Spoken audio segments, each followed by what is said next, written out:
créateur. Émission Langa, émission na yo, émission na biso nyoso. Elombe musique. Elombe musique. Grande Dieu. Esprit créateur, créateur. Esprit créateur, créateur. Esprit créateur, créateur. Esprit créateur, créateur. Émission Langa, émission na yo, émission na biso nyoso. Émission Langa, émission na yo, émission ya biso nyoso. Et mairie dis-moi grand créateur, Moussala et Simba, sa commentaire, esprit créateur, émission Nanga, émission na yo ya biso nyoso. Esprit créateur, mon esprit créateur, yango tolinga kulandaka. Esprit créateur, oh esprit créateur, yango tolinga kulandaka. Esprit créateur, esprit créateur, ya biso moko, yango tolinga kulandaka. Tout dans le monde entier, esprit créateur, et dis-moi c'est biso moko, yango tolinga kulandaka. Tout dans le monde entier, esprit créateur, et dis-moi c'est biso yango tolinga kulandaka.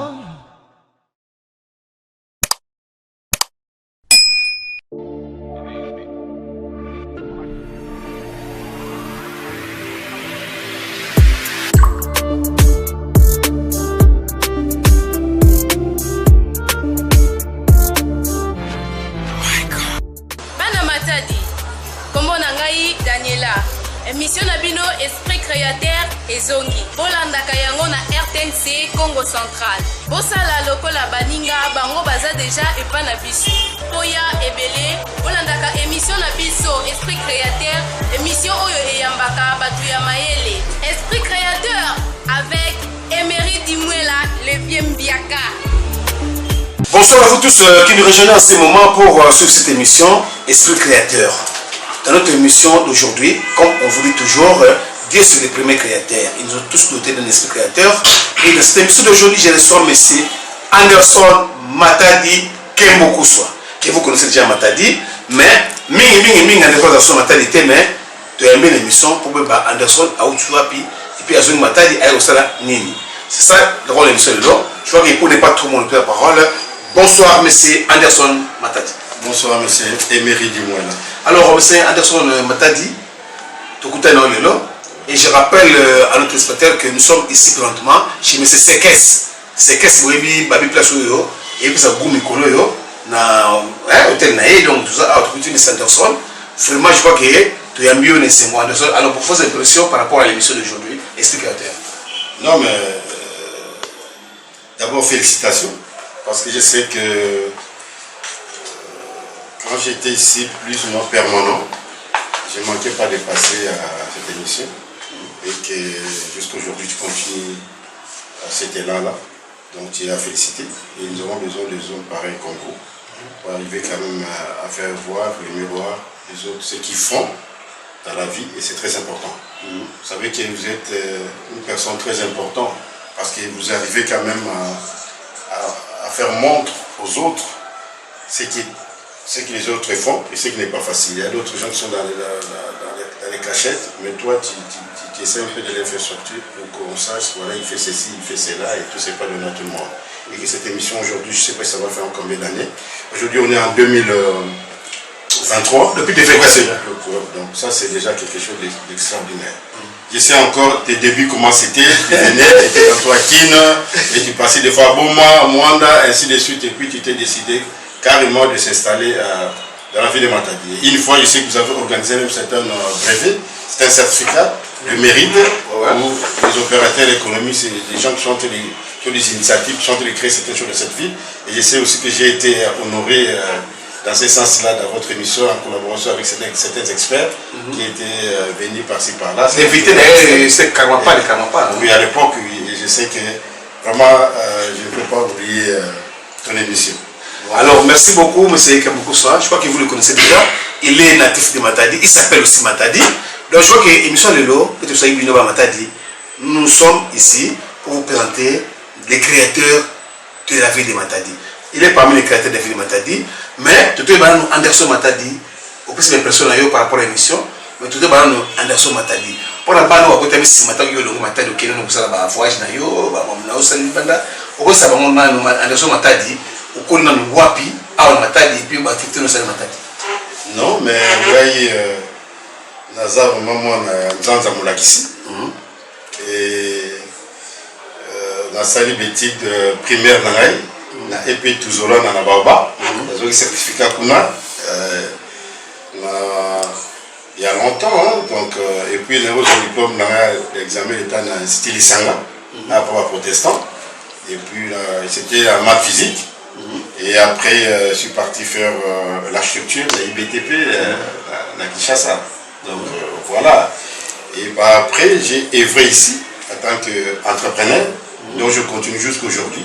Parce que je ne suis pas seulement l'entrepreneur pour la ville de Matadi, mais je suis l'entrepreneur pour la RDC. Alors, vous nous rappelez un peu dans la ville de Matadi, en tant qu'entrepreneur, quels sont les projets que vous réalisez à la Matadi à l'eau? La collaboration avec l'entreprise de Matadi, bien, soit dans l'entité l'État ou au travail là-bas? Non, mais Pérou Nabisso, en tout cas, j'arrête pour la mémoire de notre frère André Panzou, qui est déjà mort. Il fit aussi un grand entrepreneur. C'était à cette époque-là que nous étions réunis nous tous. Et c'est qu'à l'époque-là, il y avait notre aîné Lanos, Fretin. Et on s'était lancé dans l'entrepreneuriat. Il y avait la noce, à cette époque-là, on a dit Fretin constructeur et tout. Les choses ont vraiment évolué. On a pu quand même faire beaucoup de choses dans cette ville de Matadi. Et aussi en généralité en province de Congo central et aussi ailleurs dans d'autres provinces. Donc, par exemple, Emery du Mois, j'ai été le premier à avoir une vidéothèque. Une vidéothèque, en ce moment-là, il n'y avait pas d'antenne parabolique. Les antennes paraboliques, c'était rare. C'était l'antenne parabolique, moi, Mine de Makassi, tout ça, et moi, viens là, au SMDC. Alors, l'antenne parabolique, un peu isolé, c'était un peu très rare. Ça coûtait vraiment et tout ça. Il fallait divertir la jeunesse, Bana et tout, week-end et tout. Et j'avais créé une vidéothèque. Et les gens étaient enregistrés, on a différentes cassettes vidéo. Il y a des films, il y a tout ça, il y a période où c'était dans les années 2000. Aux hommes. Et les gens étaient, il y avait tout le monde qui quand là-bas il venait et tout, ainsi de suite. Et j'étais aussi les premiers à créer une salle comme showroom pour les meubles. Donc, Montakoya, pour le monde marché, il faut vraiment, les gens de la Chine, les périodes, on ouvre à acheter. C'était un peu difficile, les monde un peu plus fermé. Mais déjà, l'innovation des Alaki, il y a un showroom, il y a un meuble, il y a un bloc rebelle, il y a un hotel, pour la sandaku, pour la boyer, pour la initiative. Et puis, période où on appelle, qui a surtout travaillé et qui a financé par la GTZ, la coopération technique allemande. Tout ça va dire Tantio Rosif. Il y a casse au Kuna, la place est belée et puis il y a la toilette publique. Il y a mis Kondo, la toilette d'Ingizi, la toilette est belée. Je me rappelle. Donc il y a l'année 98, 99. Donc pour réhabiliter la toilette publique, le programme Wana, et puis pour ça, contre Tantio Rosif et tout. Donc, il a supervisé le projet Wana. Donc, c'était plus pour assainir milliers.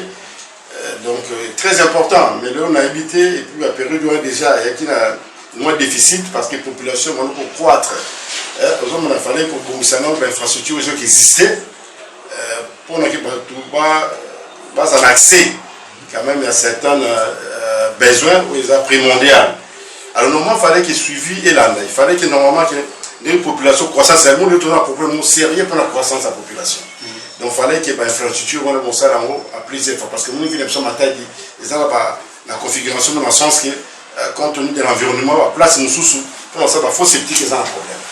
Donc normalement tant que Belge, tant qu'on a Kabasara, bloc il y a qui par rapport, il y a besoin. Maintenant, besoin comme ça croître, il faut surtout que les dirigeants de Bissot, comme ça, la face, il y a besoin, il y a la population. et c'est vraiment très important.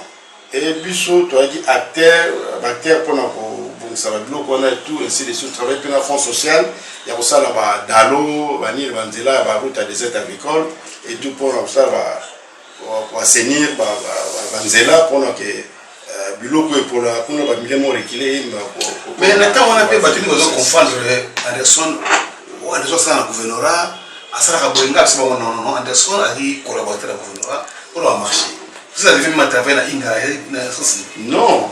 Moi qui est pour moi qui moi mon na Inga connaît pour mettre en chéité à centrale hydroélectrique à Inga 2 et tout j'ai été sollicité en tant qu'entreprise dans la construction les ABEX bureau de construction service qui date déjà des années 99.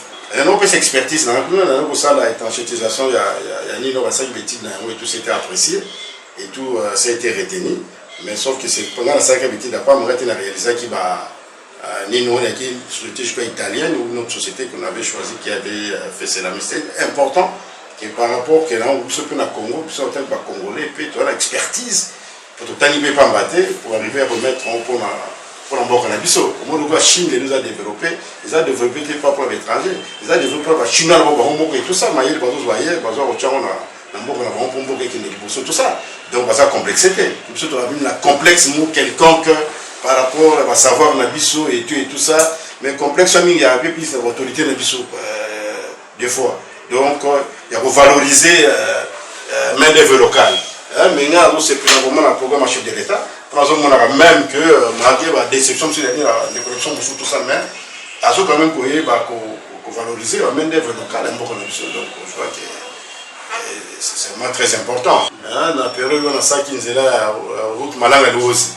Donc c'est plus de 95 km.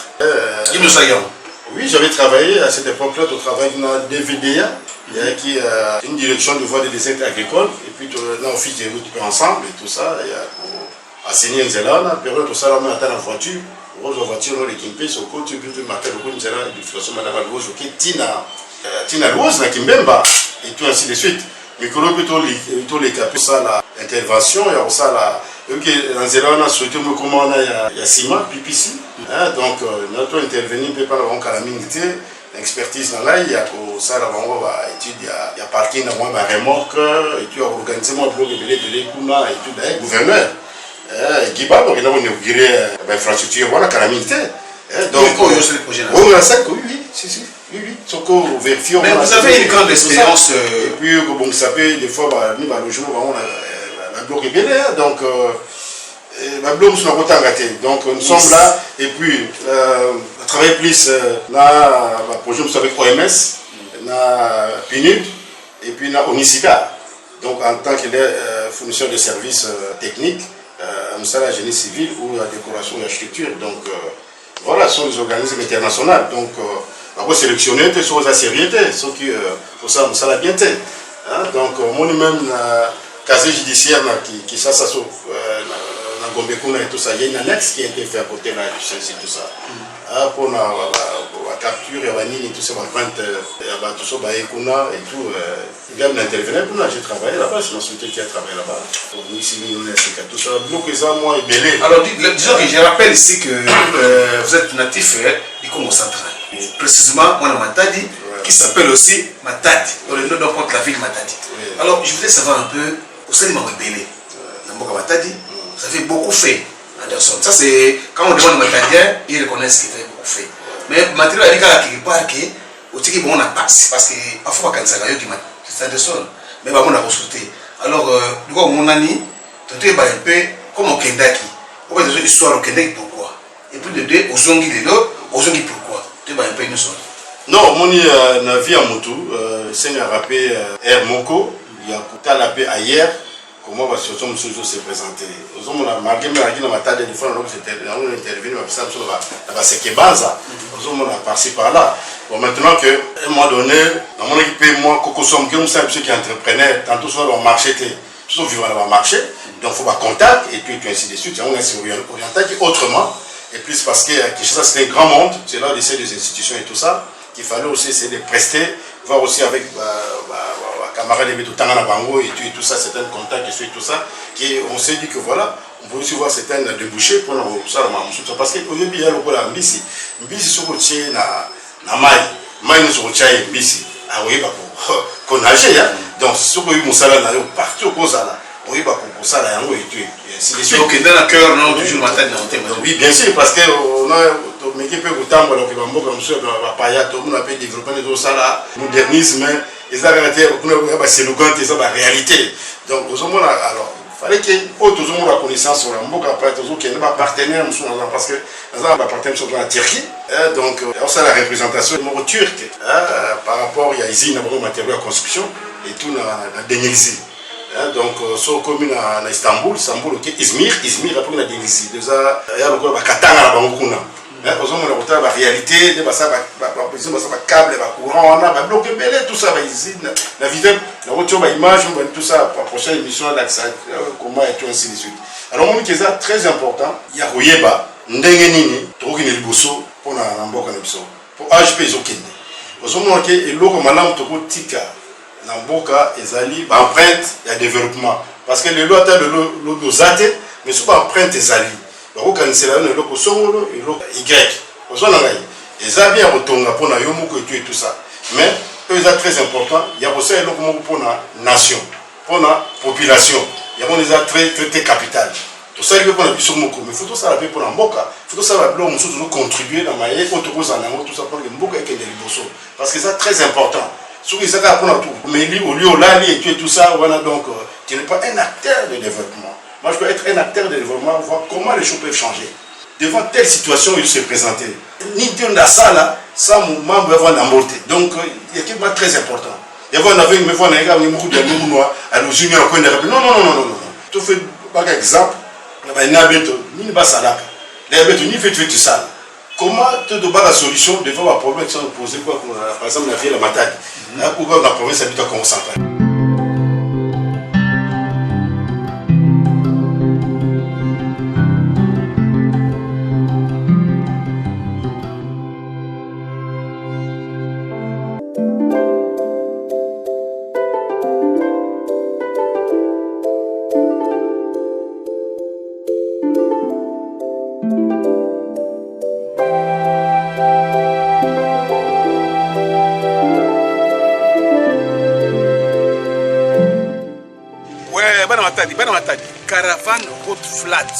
Caravane route flat chez monsieur Joël Mayenga. Joël Mayenga a créé Borbon Awa donc so boye awa ko caravane route flat babi ezana pose tondi na ça awa donc fin donc il ko ozanga ate oye awa donc on vend calme donc ça awa na imposo babi eza côté moko touristique donc so oye awa donc vous avez de souter ba chambre kitoko mai eza bien courant ezanga raté donc on a un panneau solaire un groupe en tout donc awa donc vous avez de soutien vraiment caravane route flat il y a monsieur Joël la recommandé on opinion na des bonnes adresses na biso boya ka mingi awa eza bien eza musika te eza peneka ka awa so oye awa ma impose yango zo leka awa eza pe la place moto benga ka ma pembe kaka côté nango bango tout ka créer ka idéologie ko esa que pose ça la bien ngako donc comme chaque week-end c'est chaque week-end on a une mer tu es out of Fandi on peut pas bien caravane route flat dans la ça bien et pas monsieur Joël Mayenga pour awa ba chambre ça bien ba douche bien ba tout bien de sauver awa de cité et mérite des mots là toujours éclaireur dans sa ranzela à l'accessibilité pas la poto ta oye vacances na matadi mais fa no koto adresse dango mingi so continue à Contrefort route Zanzibar comme kaka pena ba ya pembe on vous côté la carte on yango ça la montagne la caravane route flat la montagne balbi et pas ya monsieur Joël qui toko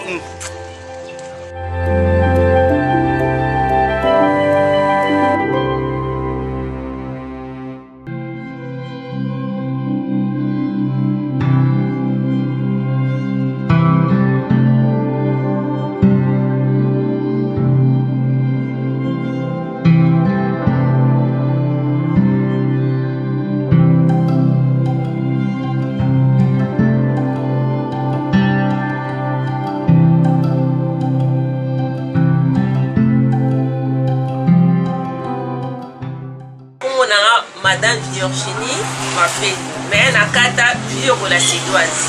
boma bana kinzangwete bana inga na bengi sibino soka boya na boutique nanga mpo na boutique na ngai nateka biloko ma original oyo eutaka Suède euti France euti Belgique euti Londres eutaka mpe Allemagne tozala biloko bakalite ya kitoko kitoko tozala baproduit mosusu awa oyo bato bapakola oyo baza na batashe na elongi na maboko tozala baproduit oyo baserum oyo esisaka batashe wana nyonso biso toteka basuki brésilien oyo euta na poto eza première qualité eza baperike ya kitoko tozala na pouce 12 14 16 18 24 32 ya milai na basuki tu bamenga mosusu basuki bamami wata tozala na bachapeau tozala basorte bachapeau ebele ya bana basi ya bana mibali ya bakalite ya kitoko kitoko tozala mpe na basapato oyo ya kitoko basapato na biso eutaka France eutaka Belgique eutaka mpe Suède oyo basela basala bakalite moko ya kitoko yango nde boutique na mpe na tia komba biloko na sedo sipa biloko mingi eutaka na Suède wana nga moko mpe na voyageaka mingi na Suède mpona ekozala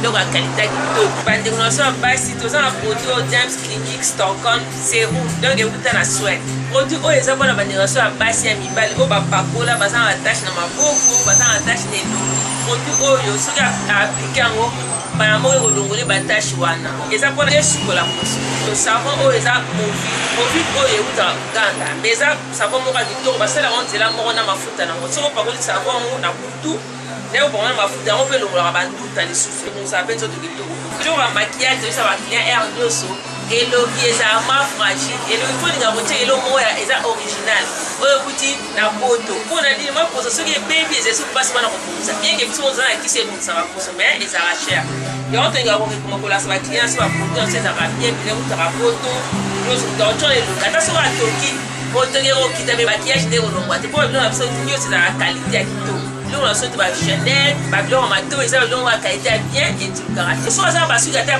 baperike brésilien baperike oyo eza ebeba te oyo eza ya mai elingama mboke ekangama biso te mpona so tobongisa so oza kutu cliente na biso tobongisa ya bango ofele tozongisa yango ma sika kumba mu Bénédicte Malonda keteka awa ke gérante na boutique La Cétoise tona bokila beno bana Congo Central bamama batata beno kuta mingi na toketeka babima mingi awa qualité différence awa fin bana Matadi bana Boma bana Mwanda bana Kinzamvwete na bana Inga bino bawandaka RTNC Congo Central balobi adresse kitoko yango oyo Virgo La Cétoise boutique Virgo La Cétoise boutique so ngo okoma awa balobi osuka nzela ya Mikongo nzela kita na Mikongo so kiti avant okoma na hôpital on atra en face ya garage à Sodeic omona Virgo La Cétoise boutique bana Matadi babi awa biloko ya poto original na original donc fin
dans les bonnes adresses na biso mikolo barabi maison mokaka ya blancherie nettoyage à sec barabi ezali only believe pressing babi awa na Ciné Palace so komika pepene ya mairie na biso mati muke babi only believe pressing blanchisserie et nettoyage sec. Abiso boye awa, bango baza na rapidité express et puis qualité. Il n'y a pas de sur awa, donc ça la rango, donc ça y a pas si mibali batra, le retour donc bakiti le retour na commande sur ça la bossa la bino. Donc olive leaf, c'est le wasika na matadi. Et c'est vendant mais le wasika matadi, on a découvert ce que nous là babi, l'émission de Esprit Créateur, donc il a fait pour la olive leaf. Ça c'est le mot toko, parce que le matériel wasika, donc c'est bon. Olive leaf boulot propre. Sentiment na boulot soboyé. La match d'encore. Bala bataille, campagne ya mouya bataille boya, la pressing na biso, l'autre temps.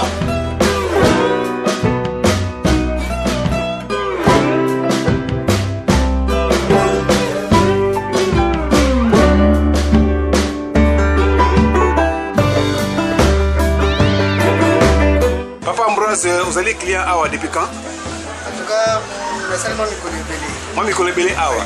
Dernier moment qualité na bango depuis ça blamba awa. Qualité ça bien, donc ça bien. Bah ya Belé vraiment c'est prix abordable. Ça la maka bien. Donc only believe abi na matadi donc kangi matadi hein. En tout cas kangi matadi. Donc only believe zelo wasika na matadi. Et c'est vendant mais le wasika na matadi. On a découvert ce que nous là babi l'émission de Esprit Créateur. Donc il a fait pour la only believe. Ça c'est le mot toko parce que le matériel wasika donc c'est bon.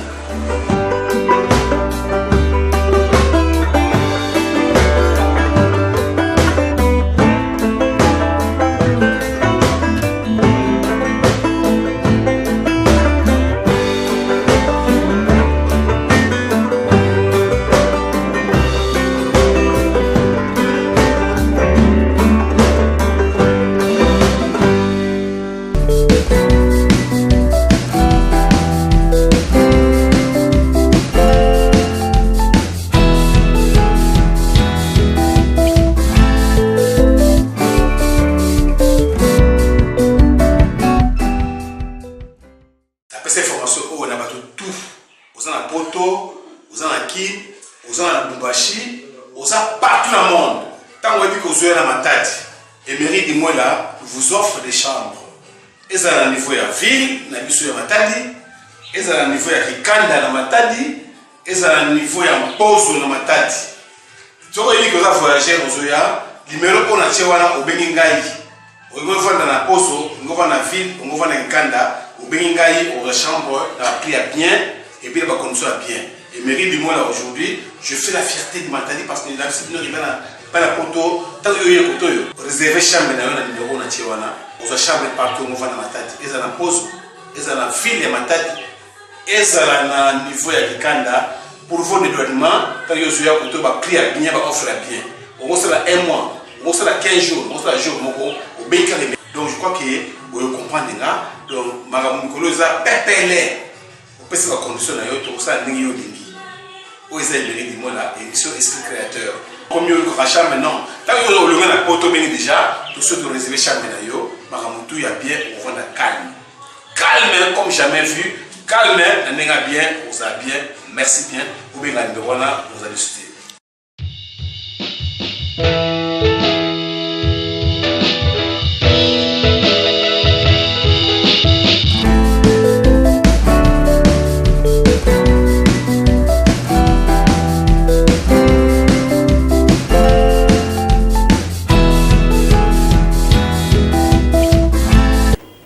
Aujourd'hui, mais c'est Anderson Matadi Kemboukusa que vous connaissez.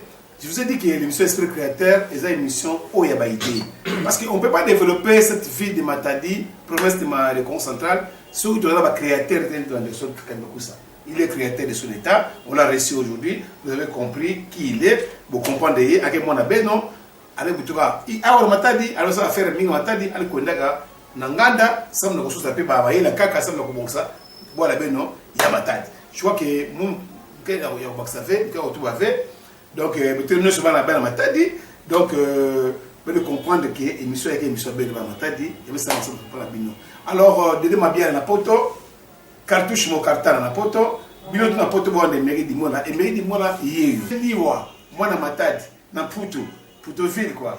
Denis de Bambongo, Denis de Banjar, Denis de Bambongo, Denis de Banjar, Claude Makessi. Ah, Claude Makessi, il faut tout ça l'émission de la place, on a ce palace, mais au Kenya déjà, Claude Makessi, tout ça d'ailleurs, pour tout bande l'émission, on a MC Rogers, c'est moi, Matadi, JP Mindia, Emery Dimola Yeyo, au temps où vous êtes ferré, na Kermès Nangana 2007, na Matadi, na Chaudron, vous êtes ferré, ngam nagi producteur à Kermès à Chaudron, JP Mindia, na Londres. Donc, nous sommes ici, Maya, Ndegolangai Anderson Matadi.